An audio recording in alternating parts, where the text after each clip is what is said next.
हम देखेंगे कि आखिर ऐसी कौन सी डिवाइस है जो डिवाइस हर तरह के चार्ज को बता सके, चाहे वो चार्ज पॉजिटिव हो और या फिर वो चार्ज नेगेटिव हो। किसी भी तरह का चार्ज हो, हर तरह के चार्ज को डिवाइस बता सके, ऐसी डिवाइस के बारे में हमें सीखना है। दूसरा, वो डिवाइस लोएस्ट से लोएस्ट वैल्यू के चार्ज को भी बता सके। किसी ऑब्जेक्ट पर कितना भी कम चार्ज हो, चार्ज की क्वांटिटी कितनी भी कम क्यों ना हो, तब भी वो डिवाइस आसानी से बता सके उसे। ऐसी डिवाइस के बारे में आज हम पढ़ने जा रहे हैं। बहुत अच्छा क्वेश्चन है और पहले क्वेश्चन केवल सीबीएसई में था, एमपी बोर्ड में नहीं था। लेकिन जब से ये सिलेबस सेम हुआ है, अपने सीबीएसई वाला पैटर्न फॉलो हुआ है, पूरा सिलेबस सीबीएसई का अपने चलता है, तो उसमें ये गोल्ड रिफ्रैक्टर स्कोप ऐड हुआ 2019 में, है ना। तो अब आप देखेंगे कि आखिर क्या होता है गोल्ड रिफ्लेक्टर स्कोप और इसे कैसे बनाया जाता है, ये कैसे काम करता है, इसके बारे में हम सीखेंगे, है ना। तो सबसे पहले आप देखें गोल्ड रिफ्रैक्टर स्कोप के लिए हम लोग क्या करें, क्वेश्चन लिख लें। काफी टाइम हो गया है, क्वेश्चन सबसे पहले लिखना चाहिए, फिर हम इसे सीखेंगे किस तरह से बनाया जाता है। तो लिखो, क्वेश्चन लिखना, एक्सप्लेन ए गोल्ड लीफ इलेक्ट्रोस्कोप। एक्सप्लेन ए गोल्ड लीफ इलेक्ट्रोस्कोप। सब बच्चे क्वेश्चन लिखें और सब बच्चे अपनी वीडियो ऑन कर लें। एक्सप्लेन ए गोल्ड लीफ इलेक्ट्रोस्कोप। एक्सप्लेन ए गोल्ड लीफ इलेक्ट्रोस्कोप। एक्सप्लेन ए गोल्ड लीफ इलेक्ट्रोस्कोप।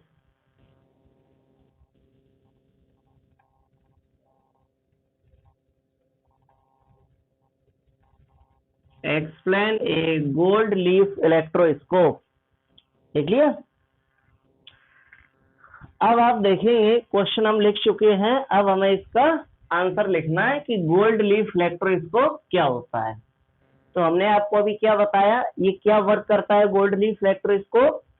एक ऐसी डिवाइस है जो किसी भी ऑब्जेक्ट या सबस्टेंस पर चार्ज के प्रेजेंस को बताता है कि चार्ज इस पर प्रेजेंस है या नहीं है, और उसके बाद फिर ये चार्ज के टाइप को भी बताता है। साथ साथ में चार्ज का प्रेजेंस तो ये बताता ही है कि चार्ज किसी ऑब्जेक्ट पर प्रेजेंट है या नहीं है, उसके साथ साथ किस तरह का चार्ज उस ऑब्जेक्ट पर प्रेजेंट है ये भी ये बता देता है।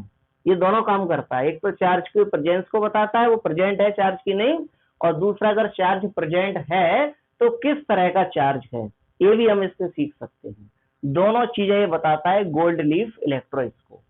इस आधार पर इसकी डेफिनेशन क्या होगी, तो इसकी डेफिनेशन होगी कि आप देखेंगे, ये device use to detect the electric charge present on a body is called electroscope. एक ऐसी डिवाइस जिसका यूज इलेक्ट्रिक चार्ज के प्रेजेंट के बारे में जानने के लिए हम करते हैं और इलेक्ट्रिक चार्ज के प्रेजेंट को शो करता है, उसे हम क्या कहते हैं, गोल्ड लीफ इलेक्ट्रोस्कोप। तो क्वेश्चन आप लोगों ने लिख लिया है, मुस्कान ने आज लेट ज्वाइन किया है। चलो अब आप लोग आंसर लिखो, है ना। आंसर में लिखना सब बच्चे, पहले हम इसकी डेफिनेशन लिखेंगे, फिर हम इसका कंस्ट्रक्शन लिखेंगे कि ये किस तरह से डिजाइन किया जाता है, और फिर इसकी वर्किंग लिखेंगे, ठीक है। तो लिखो, सबसे पहले सब बच्चे आंसर में हेडिंग बनाना, डेफिनेशन और डैश करके लिखना, ये डिवाइस विच इज यूज्ड, ये डिवाइस विच इज यूज्ड, ये device which is used to detect the electric charge, to detect the electric charge present on a body, present on a body is called electroscope, is called electroscope, is called electroscope।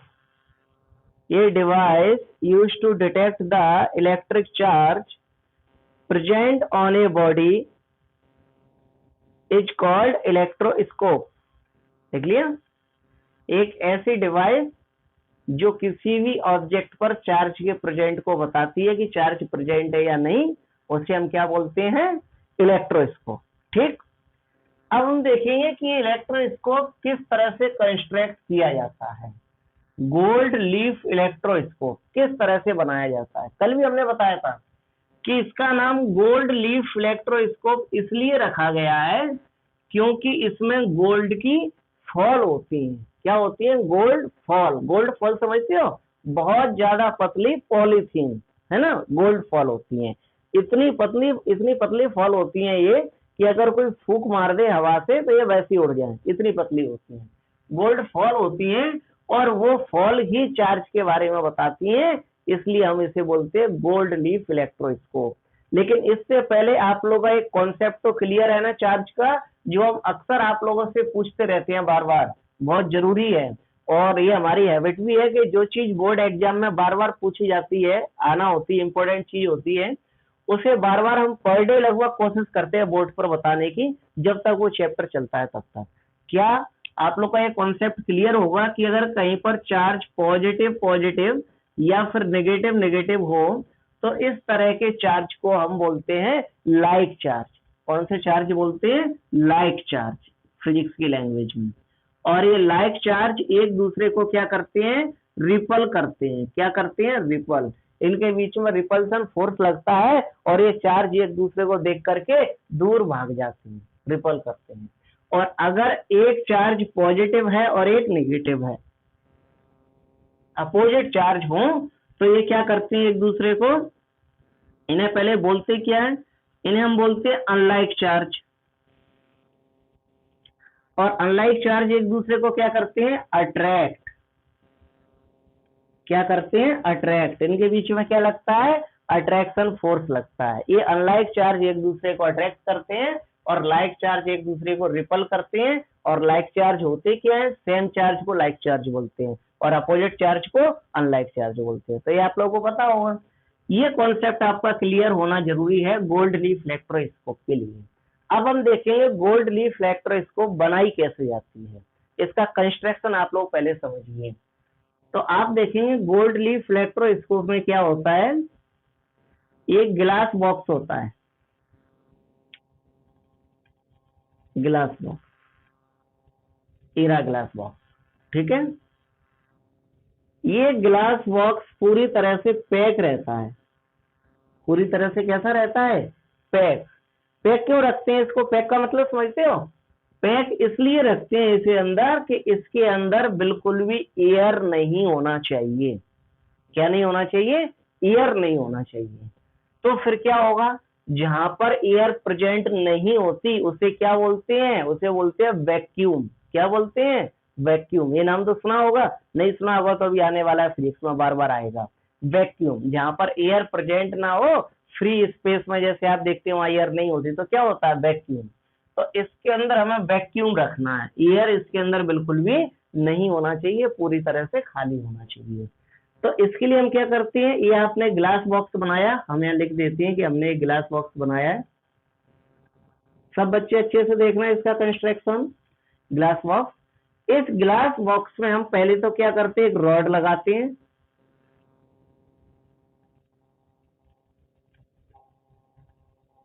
इस तरह से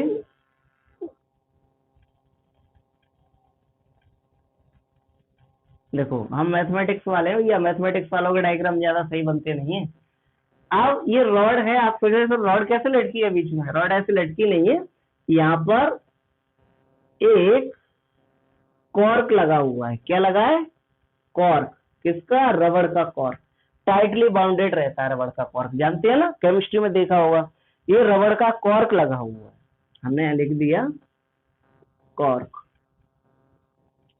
जो tightly bounded रहता है। अब air इसके अंदर बिल्कुल भी नहीं जा सकती, किसके अंदर, ग्लास बॉक्स के अंदर। और ये बीच में क्या लगी हुई है, ये लगी हुई है रॉड। और ये रॉड किसकी बनी है, ये रॉड किसी मेटल की रॉड होना चाहिए। किसकी होना चाहिए, मेटल की रॉड, है ना। तो आप यहाँ लिखेंगे मेटल रॉड, है ना, मेटलिक रॉड। मेटल जैसे कि कॉपर, एल्यूमिनियम, सिल्वर, इस तरह के किसी मेटल की ये रॉड होना चाहिए, क्योंकि मेटल के अंदर चार्ज फ्लो होता है आसानी से, इसलिए तो ये मेटलिक रॉड है। लेकिन ये मेटलिक रॉड आप देख रहे हैं ये ग्लास बॉक्स में बिल्कुल फिट है पूरी तरह से। यहाँ कॉर्क लगा हुआ है, जिस कॉर्क की वजह से मेटलिक रॉड लटकी हुई है, और इस कॉर्क का दूसरा फायदा ये है कि पूरी तरह से टाइटली बाउंडेड रहता है, जिससे बिल्कुल भी एयर इस ग्लास बॉक्स के अंदर ना जाए। ये ग्लास बॉक्स अंदर पूरी तरह से वैक्यूम हो। इस बात पे हम बार बार वैक्यूम वाली बात पर जोर क्यों दे रहे हैं, क्योंकि आप देखेंगे कि अगर अंदर कुछ एयर है, अंदर कुछ एयर है या अंदर एयर आती जाती है, सपोज दैट इस ग्लास बॉक्स में होल हो जाए तो इधर से एयर एंट्री कर जाएगी, तो अंदर अगर एयर प्रेजेंट रहती है तो फिर इस प्रैक्टिकल का इतना आसानी से होना पॉसिबल नहीं रहेगा। क्यों? क्योंकि सपोज दैट उस एयर में कुछ मॉइस्चर हुआ, मॉइस्चर मतलब समझते हो नमी, अगर सपोज दैट उस एयर में कुछ मॉइस्चर हुआ, मॉइस्चर कब होता है, खास करके सर्दी के मौसम में या बरसात के मौसम में, है ना, तो कुछ मॉइस्चर अगर उस एयर में हुआ तो फिर ये जो चार्ज जो इस मेटलिक रॉड को हम देंगे वो चार्ज पूरे एयर में यहाँ पर आसपास फैल जाएगा। और सपोज दैट आपने इस मेटलिक रॉड को कम चार्ज दिया ना के बराबर, जैसे कि आपकी पेन है, इसको एयर के साथ फ्रिक्शन करवाया, इस पर चार्ज क्रिएट हुआ, अब इस चार्ज को आप टेस्ट करना चाहते हैं क्रिएट हुआ है कि नहीं, तो आप इस रॉड को अगर ये चार्ज देंगे तो अब पहले से ये चार्ज इतना कम है और ये रॉड उसको अगर पूरे एयर में फैला देगी तो फिर कैसे ये प्रैक्टिकल पॉसिबल हो पाएगा, कैसे हमें चार्ज दिख पाएगा। इसलिए यहाँ पर हमें खास करके वैक्यूम रखना पड़ता है इस ग्लास बॉक्स के अंदर, नहीं तो जो चार्ज आप इस मेटलिक रॉड को दे रहे हैं वो चार्ज आपका एयर के साथ थोड़ा बहुत फैल जाएगा। कब? जब एयर आपकी मॉइस्चर वाली हो तब, है ना, जैसे कि आप देखते हैं सर्दी में, मतलब कि आप देखते हैं विंटर में, या फिर रेन वाले सिस्टम जो आता है बरसात में, उसमें। इस जो मेटलिक रॉड है, इस मेटलिक रॉड पर आप ऊपर की साइड एक डिस्क लगाएंगे। क्या लगाएंगे? डिस्क। डिस्क मतलब समझते हो? डिस्क को हिंदी में बोलते हैं चकती, गोल चकती, डिस्क। या फिर आप इसका दूसरा नाम भी बोल सकते हैं मेटल नॉब, या तो आप इसे डिस्क बोल सकते हैं और या फिर आप इसे बोल सकते हैं मेटल नॉब। ये भी मेटल की बनी होती है, ये मेटल नॉब है, ये भी मेटल की बनी होती है, समझ गए? तो ये आपकी मेटल नॉब है, या आप इसे डिस्क भी कह सकते हैं। ये भी मेटल की बनी है, जो कहाँ लगी है? इस मेटलिक रॉड के अपर वाली साइड लगी है।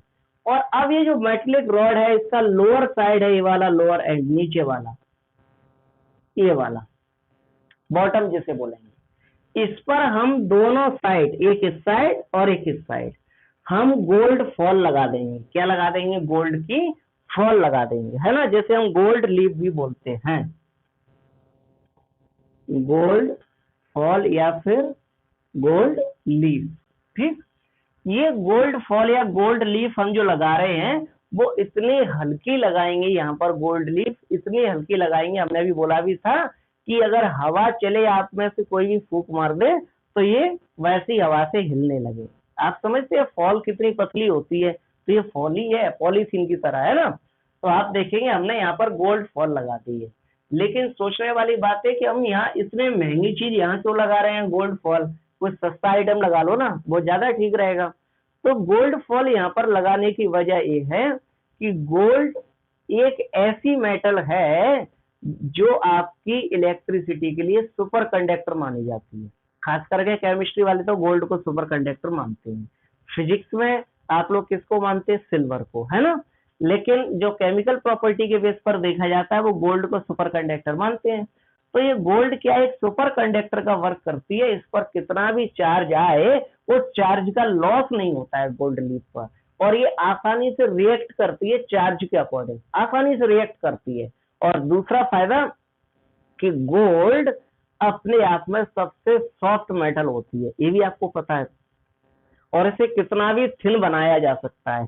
ये जो लीफ आप ले रहे हैं, फॉल आप ले रहे हैं, वो गोल्ड की फॉल आप कितनी भी थिन बना सकते हैं आसानी से, और किसी मेटल की इतनी थिन आप फॉयल या लीफ नहीं बना सकते जितनी कि आप गोल्ड की बना सकते हैं, क्योंकि ये गोल्ड की पर्सनल प्रॉपर्टी होती है कि आप उसे कितना भी खींच सकते हैं और इसे कितना भी थिन आप यहाँ पर उसकी ये फॉल या फिर लीफ बना सकते हैं। इसलिए गोल्ड लीफ यहाँ ली गई है इन वजहों से। क्या वजह है? पहली वजह इसमें कितना भी चार्ज आप इसे कम से कम चार्ज दें तब ये उस पर रिएक्ट करेगा, क्योंकि ये गुड कंडक्टर है या बेस्ट कंडक्टर है इसलिए। दूसरी बात, इससे आप कितनी भी पतली फॉल, जितना हो सके थिन से थिन फॉल आप आसानी से बना सकते हैं, और यहाँ पर हमें थिन फॉल की जरूरत है और किसी मटेरियल की थिन फॉल इतनी नहीं बनाई जा सकती जितनी गोल्ड की बनाई जा सकती है, क्योंकि गोल्ड की ये पर्सनल प्रॉपर्टी है। ठीक, ये आपका गोल्ड लीफ इलेक्ट्रोस्कोप का डायग्राम बनके रेडी हो गया। बहुत आसान डायग्राम है, कोई दिक्कत वाली बात तो है नहीं है। सबने अपने घर के आसपास ऐसा देखा भी होगा। क्या क्या होता है गोल्ड लीफ इलेक्ट्रोस्कोप में? बहुत आसान तरीका है। आप देखेंगे सबसे पहले इसमें एक ग्लास बॉक्स होता है। इस ग्लास बॉक्स को पूरी तरह से बंद होना चाहिए, मतलब कि इसके अंदर वैक्यूम होना चाहिए, एयर नहीं होना चाहिए।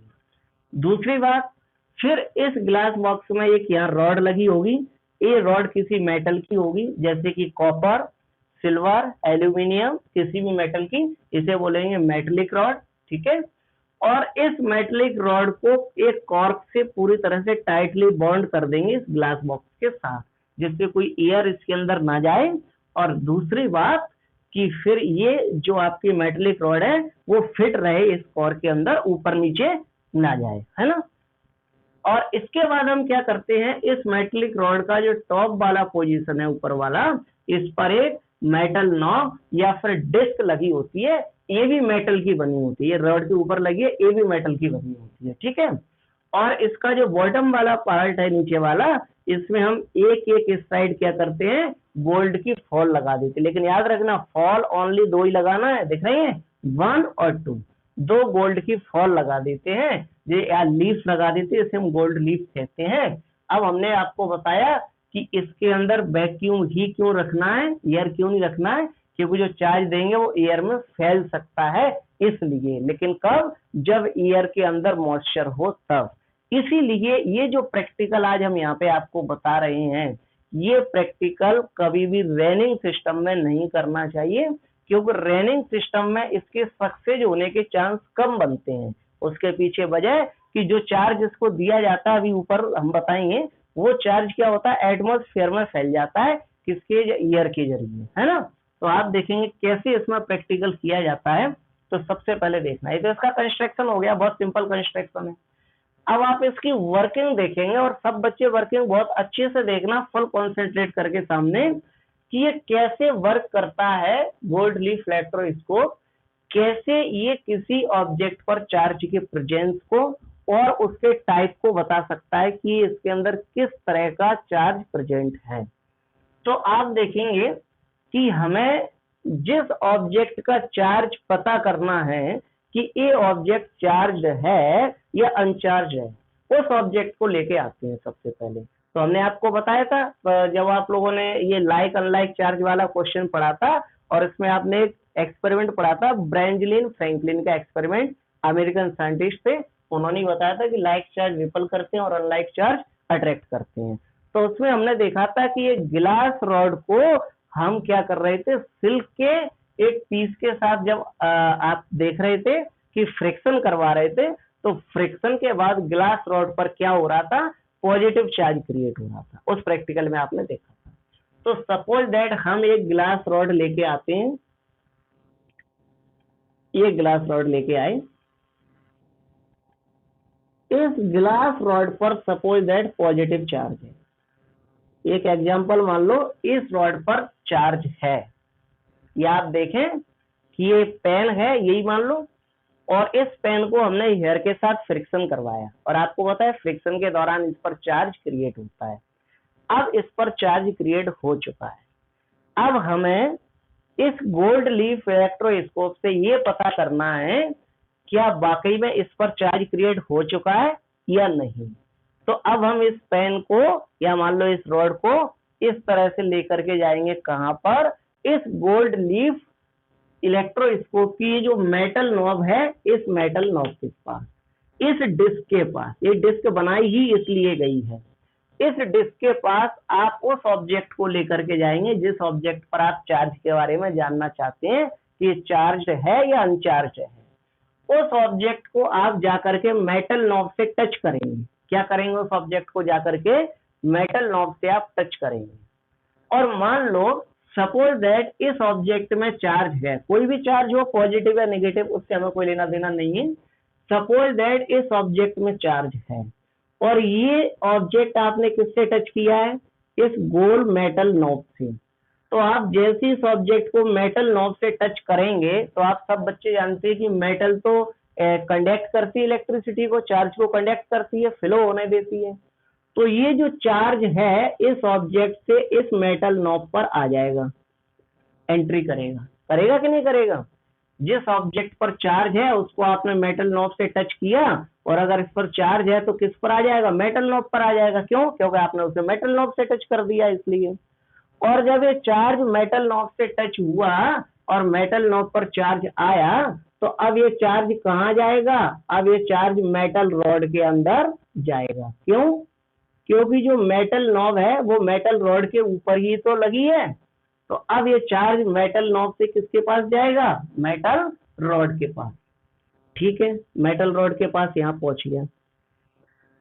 अब ये मेटल रॉड के पास पहुंचा चार्ज। अब इस चार्ज को दो रास्ते दिखाई दे रहे हैं, एक गोल्ड लीफ ये वाली और एक गोल्ड लीफ ये वाली, और दोनों की दोनों गोल्ड लीफ इसी मेटल रॉड से कनेक्ट हैं। तो आप देखेंगे यहाँ पर कि इस गोल्ड लीफ पर भी पॉजिटिव चार्ज चला जाएगा कुछ, और कुछ चार्ज इस गोल्ड लीफ पर भी चला जाएगा। या हम कह सकते हैं कि दोनों गोल्ड लीफ पर इक्वल पॉजिटिव चार्ज चला जाएगा। चला जाएगा कि नहीं? और जब दोनों गोल्ड लीफ पर इक्वल पॉजिटिव चार्ज जाएगा और दोनों गोल्ड लीफ एक दूसरे के नजदीक ही थी, पास में ही थी, लगभग ऐसे लटकी हुई थी, वो तो पास में थी, और जब पास में थी दोनों गोल्ड लीफ और दोनों पर पॉजिटिव चार्ज आया, इस साइड भी पॉजिटिव चार्ज और इस साइड भी पॉजिटिव चार्ज, तो आप देखेंगे ये दोनों कैसे चार्ज है? पॉजिटिव पॉजिटिव सेम चार्ज है। और सेम चार्ज पॉजिटिव पॉजिटिव क्या करते हैं? इनको लाइक चार्ज बोलते हैं। ये एक दूसरे को रिपल करते हैं। क्या करते हैं? एक दूसरे को रिपल। रिपल मतलब एक दूसरे के बीच में रिपल्सन फोर्स लगता है जिससे दोनों एक दूसरे को देख करके दूर भागते हैं। तो अब आप बताइए क्या ये गोल्ड लीफ दोनों एक दूसरे को देख करके दूर भागेंगी या नहीं? तो स्वाभाविक है भागेंगी। क्यों? क्योंकि दोनों पर सेम चार्ज आया इसलिए। तो अब ये दोनों गोल्ड लीफ फैल जाती है दूर दूर इस तरह से। आप समझ गए होंगे? एक गोल्ड लीफ आपकी इधर को फैल गई ऊपर की साइड और एक गोल्ड लीफ आपकी इधर को फैल गई। क्यों? पहले दोनों ऐसे थी, इस तरह से थी गोल्ड लीफ, जैसे दोनों पर चार्ज आया सेम दोनों इस तरह से फैल गए। क्यों? क्योंकि दोनों ने रिपल्सन किया है एक दूसरे को, तो इस तरह से फैल जाती है। तो अब आप जैसे गोल्ड लीफ इस तरह से फैल गई और ये आपको दिखाई देंगी कि फैल रही है कि नहीं। क्यों? क्योंकि आपने ग्लास बॉक्स लिया, तो ग्लास बॉक्स के अंदर तो आपको दिखेगा ना क्या हो रहा है। तो ये गोल्ड लीफ आपको दिखाई देंगी फैल रही है कि नहीं।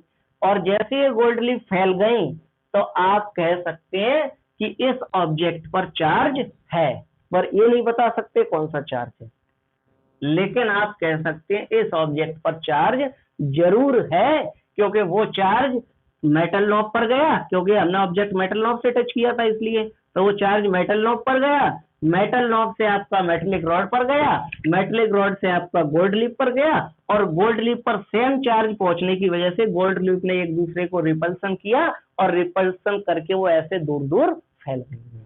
तो आप कह सकते हैं कि इस ऑब्जेक्ट पर या इस रॉड पर चार्ज तो है, लेकिन कौन सा चार्ज है ये अभी हम नहीं बता सकते, है ना। उसके लिए इसको आगे अपन को पढ़ना है। एक चीज और, अगर मान लो इस ऑब्जेक्ट पर या इस रॉड पर सपोज दैट नेगेटिव चार्ज होता, तो सपोज दैट इस ऑब्जेक्ट पर या इस रॉड पर नेगेटिव चार्ज होता तो क्या होता ना।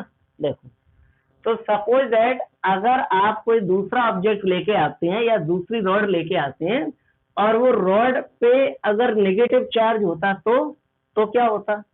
तब भी सेम यही कहानी बनती कि अगर उस रॉड पर नेगेटिव चार्ज होता या उस ऑब्जेक्ट पर नेगेटिव चार्ज होता तो जैसे ही आप उस ऑब्जेक्ट को इस मेटेलिक नॉब से टच करेंगे तो इस मेटेलिक नॉब पर क्या आ जाएगा, नेगेटिव चार्ज आ जाएगा। कहां से आ गया, आपने उस रॉड को टच किया इस मेटेलिक नॉब से, तो इसका चार्ज इस पर आ जाएगा नॉब पर, क्योंकि ये मेटेलिक नॉब है इसलिए। और अब नॉब पर आएगा तो नॉब किसके ऊपर लगी हुई है, किससे कनेक्ट है, तो आप देखते हैं ये नॉब जो कनेक्ट है वो मेटेलिक रॉड से कनेक्ट है। तो अब ये चार्ज मेटेलिक रॉड के अंदर जाएगा, गया।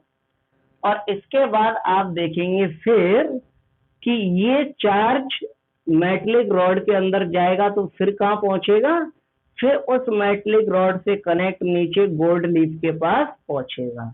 और गोल्ड लीफ पर कौन सा चार्ज है, पहले से नेगेटिव चार्ज पहुंच जाएगा दोनों पर, गोल्ड लीफ पर नेगेटिव चार्ज पहुंचेगा। और दोनों गोल्ड लीफ पर सेम चार्ज है, नेगेटिव नेगेटिव, इसलिए गोल्ड लीफ एक दूसरे को रिपल्सन करेंगी और रिपल्सन करके एक दूसरे से दूर दूर फैल जाएंगी।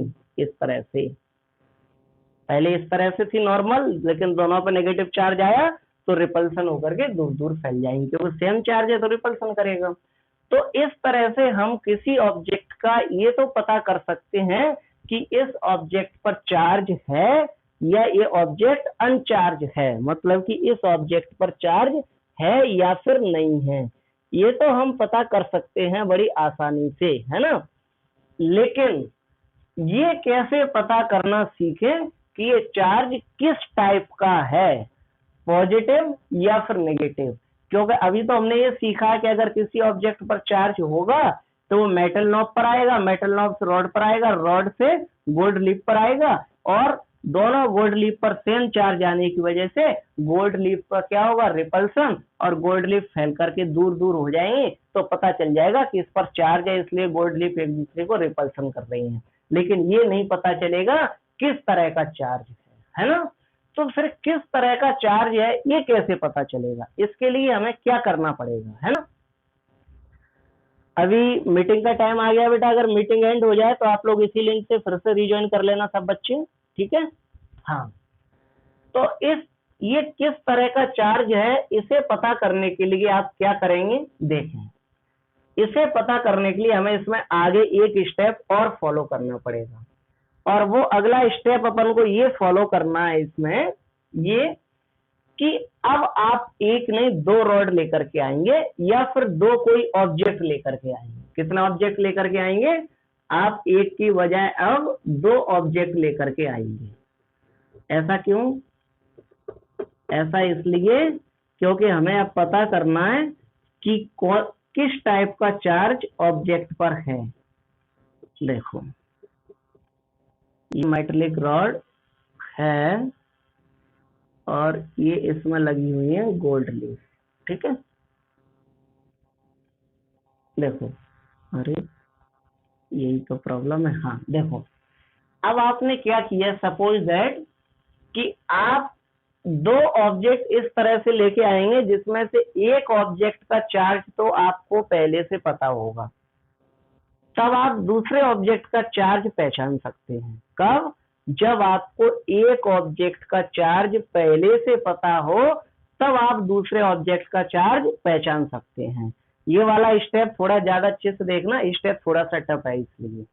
तो आप देखेंगे कैसे, पहले हम एक रॉड लेके आए और इस रॉड का चार्ज हमें पहले से पता होना चाहिए, चाहे हम कैसे भी पता करें, या टेस्टर से तो पता कर सकते हैं ना।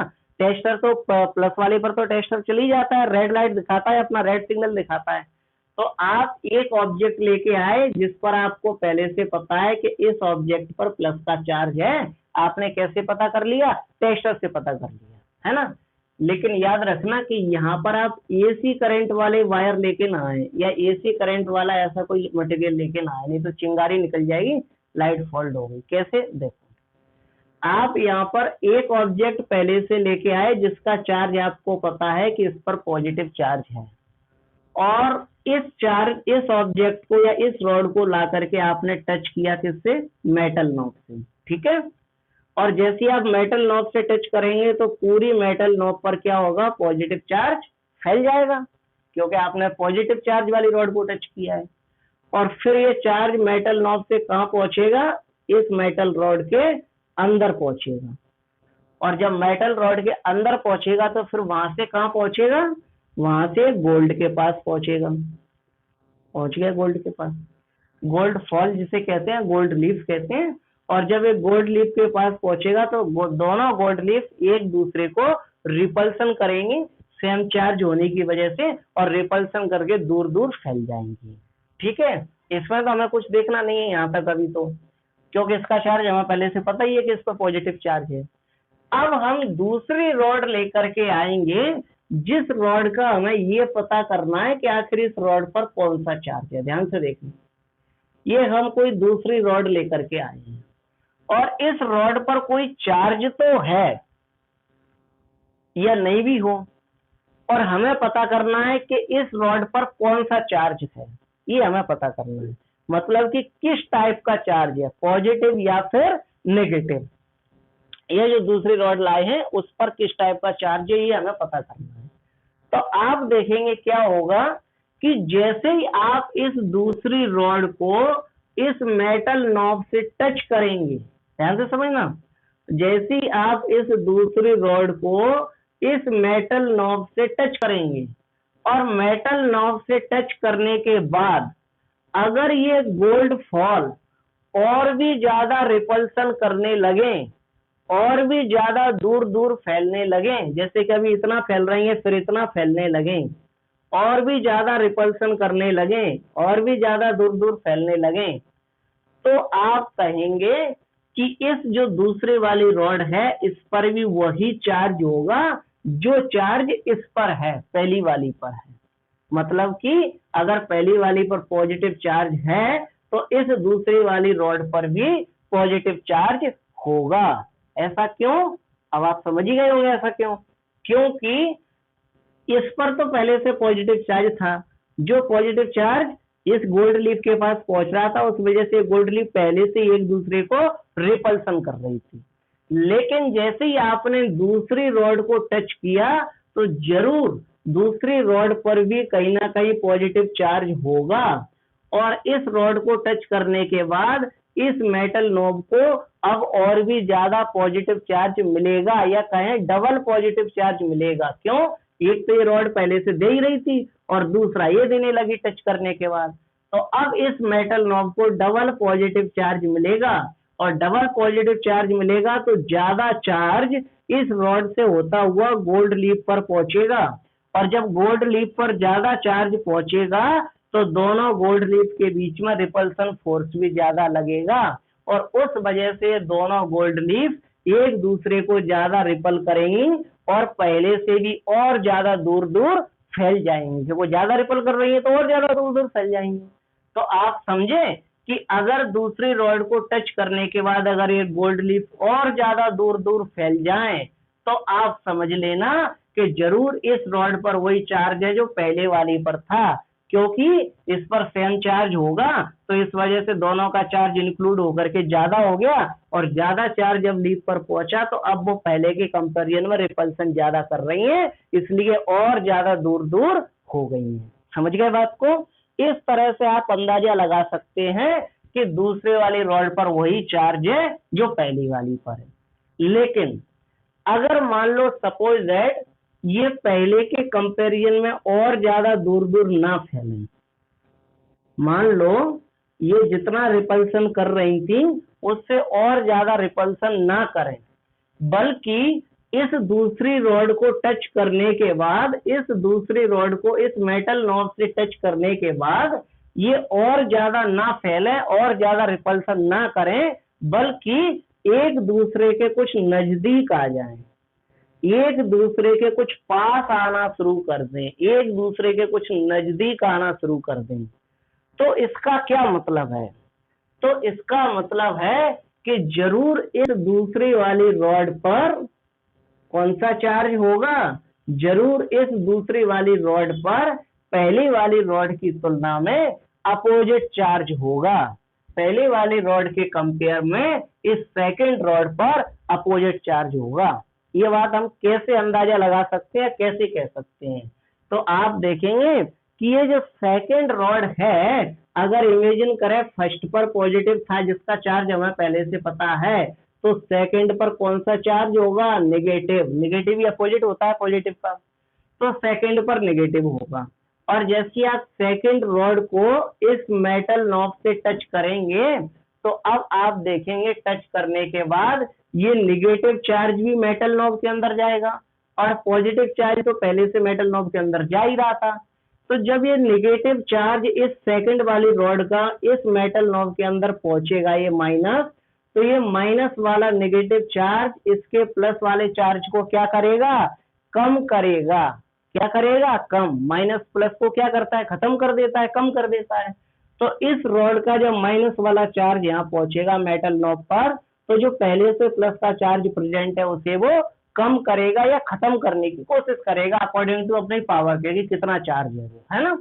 इसके बाद ये पॉजिटिव चार्ज कम हो जाएगा क्योंकि कम करने की कोशिश करते हैं या कम करेंगे। अब आप देखेंगे कि अब ये जो मेटेलिक रॉड है, इस मेटेलिक रॉड पर जो चार्ज जा रहा था पहले से पॉजिटिव चार्ज, वो अब कम हो जाएगा। क्यों? मिनिमाइज हो जाएगा। क्यों? क्योंकि अब ये जो सेकंड रॉड है जिस पर नेगेटिव चार्ज है उसने पॉजिटिव चार्ज को कम कर दिया है, इसलिए मेटल रॉड पर आने वाला चार्ज कम हो जाएगा, मिनिमाइज हो जाएगा। अब जब ये चार्ज गोल्ड लीफ के पास पहुंचेगा तो अब गोल्ड लीफ के पास ये चार्ज कम क्वांटिटी में पहुंचेगा क्योंकि ऊपर नेगेटिव चार्ज कम करता जा रहा है उसको, और कम क्वांटिटी में पहुंचेगा तो अब ये गोल्ड लीफ दोनों एक दूसरे को कम रिपल करेंगी। इन दोनों के बीच में रिपल्सन फोर्स अब कम लगेगा, और जब रिपल्सन फोर्स कम लगेगा तो फिर गोल्ड लीफ एक दूसरे के नजदीक आ जाएंगी। कैसी आ जाएंगी? एक दूसरे के नजदीक आ जाएंगी। और अगर मान लो इन केस इस नेगेटिव चार्ज ने इस पूरे के पूरे पॉजिटिव चार्ज को टोटल खत्म कर दिया, कब करेगा खत्म? अगर इस वाली रॉड पर प्लस का 5 कूलम चार्ज हो और इस वाली रॉड पर माइनस का 5 कूलम चार्ज हो, दोनों पर प्लस माइनस का चार्ज इक्वल हो तो दोनों पूरी तरह से खत्म हो जाएंगे। तो अगर दोनों ने एक दूसरे को पूरी तरह से खत्म कर दिया तो ऐसी पोजीशन में तो फिर ये गोल्ड लीफ बिल्कुल न्यूट्रल होकर के नीचे स्टेट कंडीशन में ऐसे लटक जाएंगी, बिल्कुल न्यूट्रल होकर के। इसका मतलब हम कह सकते हैं कि ये सेकंड वाली रॉड पर जो चार्ज है वो फर्स्ट वाली रॉड के कंपैरिजन में अपोजिट चार्ज है। क्यों है अपोजिट चार्ज? क्योंकि सेकंड रॉड को लगाने के बाद ही ये दोनों गोल्ड लीफ एक दूसरे के नजदीक आना स्टार्ट हो गई थी, और नजदीक जब ही आती है जब अपोजिट चार्ज होता है। क्यों? क्योंकि अपोजिट चार्ज अनलाइक चार्ज होता है जो एक दूसरे को अट्रैक्ट करता है, इसलिए गोल्ड लीफ एक दूसरे के नजदीक आती है। ठीक है, अब इससे जुड़े हुए 2 क्वेश्चन हम आप लोगों से पहले पूछेंगे, फिर इसका आपको वीडियो डायग्राम दिखाएंगे और फिर आपको इसका आंसर लिखवाएंगे। तो पहला क्वेश्चन तो ये है आप लोगों के लिए